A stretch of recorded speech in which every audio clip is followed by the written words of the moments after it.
ni kujuze vitu vichache ambavyo pengine huviwezi kuvipata kabisa sehemu nyingine. Klabu ya Simba ndio klabu ya kwanza nchini kucheza mpira wa miguu huku wamevaa viatu, na hiyo ilikuwa mnamo mwaka 1938, hali ya kuwa vilabu vingine nchini bado walikuwa wakilisakata kabumbu pekupeku.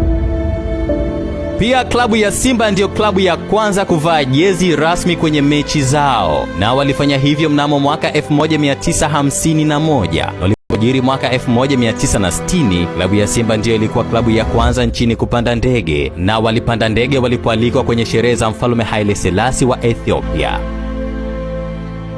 Baada ya Tanganyika kupata uhuru mwaka 1961, kisha miaka 4 baadaye, kulianzishwa ligi daraja la kwanza yenye sura ya kitaifa. Yaani ligi hiyo ilishirikisha timu zote za bara na visiwani, na timu ya Dar Sunderland wakati huo ndio iliweka historia ya kuwa timu ya kwanza kutoa taji hilo la ubingwa wa nchi